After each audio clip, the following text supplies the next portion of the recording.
quando aconteceu a queda do Muro de Berlim, no dia 9 de novembro de 1989, e 2 anos depois, terminou a União das Repúblicas Socialistas Soviéticas, em 8 de novembro de 1991, muitas pessoas acreditavam que seria o fim do comunismo. Porém, a queda do Muro de Berlim foi um momento muito simbólico do fim do comunismo na Europa. Mas não acabou com o comunismo no mundo, explicou o cientista político britânico Archie Brown, professor da Universidade de Oxford. Alguns países são declaradamente comunistas, como é o caso da China, Vietnã, Laos, Coreia do Norte e Cuba. Porém, existem muitos países no mundo que não são oficialmente comunistas, mas os seus governantes adotam as suas ideologias. Temos vários países na América do Sul que são comandados por líderes esquerdistas, por exemplo, Argentina, Bolívia, Equador, Venezuela, entre outros. Em todos os países do mundo comandados por comunistas, os seus governantes vivem cercados de luxo e conforto, enquanto que a grande maioria do povo luta para conseguir apenas o mínimo necessário para a sua sobrevivência. Fome, miséria, violação dos direitos, repressão. Milhões de pessoas que vivem em países sob o regime comunista pedem um basta nos abusos cometidos pela ditadura. O comunismo é um sistema político falido, ultrapassado. Uma promessa de sociedade sem desigualdades, mas que só se sustenta mesmo pela violência e pelo autoritarismo. Gritos em nome da liberdade. Um basta à miséria e à repressão. A gente se considerou um escravo moderno, porque eu acho que é uma forma de escravidão. Em Cuba, protestos contra o regime comunista se espalharam pelo país. No começo de julho, milhares de manifestantes, já descontentes com as ações do governo contra a pandemia do coronavírus, se rebelaram também contra a ditadura, que se arrasta há mais de 60 anos. E a polícia reprimiu com violência. Centenas de pessoas foram detidas.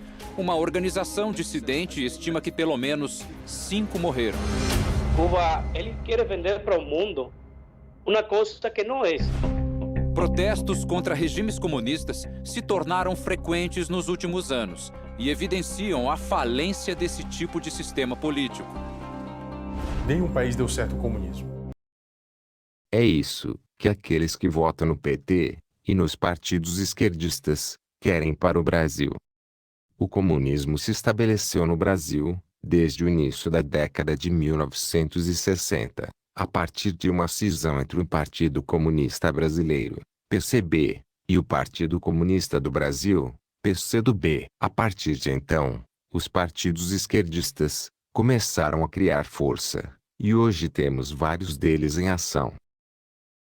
Dentre eles, o partido que tem maior força política é o PT, comandado pelo ex-presidiário Lula. Um partido que promove publicamente o aborto, a ideologia de gênero nas escolas, defende as causas LGBTs, a luta de classes, e muitos outros elementos, que são diretamente contrários à doutrina da Igreja Católica. Só não enxerga isso quem tem um altíssimo grau de cegueira voluntária. E o pior disso tudo é que existe um verdadeiro batalhão de bispos e padres, obviamente adeptos à teologia da libertação, que fazem campanha, inclusive dentro das igrejas, para esses políticos esquerdistas.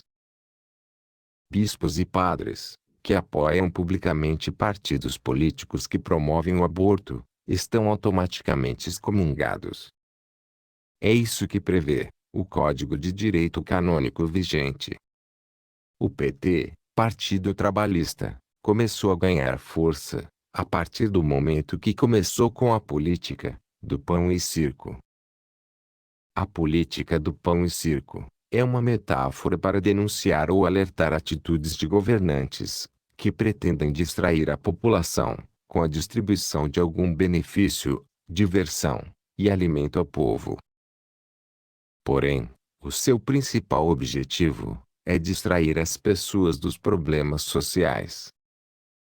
Vimos isso de uma forma bem clara durante os governos do Lula e da Dilma, quando implantaram o Fome Zero, o Bolsa Família, quando ajudaram a construir diversos e enormes estádios de futebol na Copa de 2014, quando patrocinam o carnaval das grandes escolas de samba, quando através da Lei Rouanet ajudam artistas ricos a ficarem cada vez mais ricos.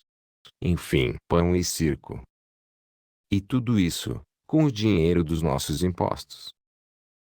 Muitos artistas famosos estão contra o nosso presidente Bolsonaro, justamente porque ele alterou a Lei Rouanet e acabou com a farra desses artistas que beneficiavam-se dessa lei para ganhar dinheiro fácil. Só não enxerga isso quem tem um altíssimo grau de cegueira voluntária. Algumas pessoas dizem que não existe comunismo no Brasil, que isso é apenas falácia.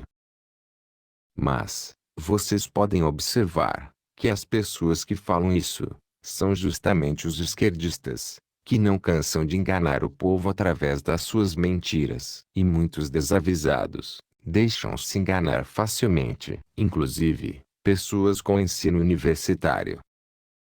O comunismo, infelizmente, é uma realidade aqui no Brasil, e já tem uma base bastante forte.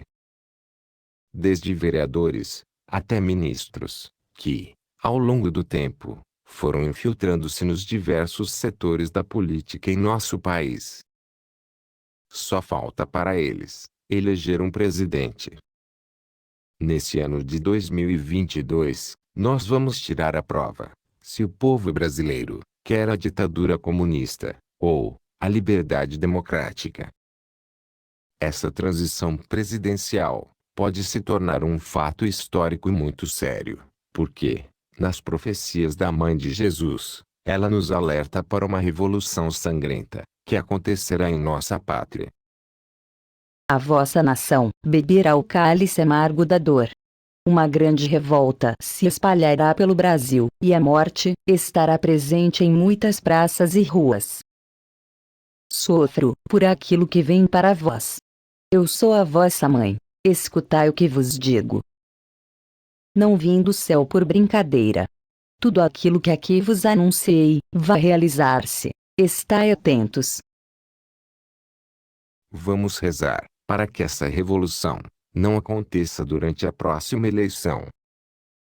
Nossa Senhora não disse quando essa revolução aconteceria, mas uma coisa é certa: se o PT e o seu comandante ex-presidiário perderem essa eleição, a chance dessa revolução acontecer é grande. Os comunistas não vão admitir ter que ficar mais 4 anos fora da presidência da República. Fiquem atentos. Na próxima eleição para presidente, nós teremos 2 candidatos com características bem diferentes, praticamente opostas. Um quer o Brasil acima de tudo e Deus acima de todos, e o outro prefere seguir os orixás. Sabem que eu tenho conversado com muita gente da religião das matrizes africanas. Eu ontem, quando eu cheguei, as mulheres pagaram pipoca em mim e me entregaram um santo, como é que chama? Me entregaram um Xangô em relação com o demônio. Que eu estou falando com o demônio e o demônio está tomando conta de mim. E as religiões de matriz africana serão tratadas com a maior decência, com o maior respeito, é a nossa fé e a nossa crença.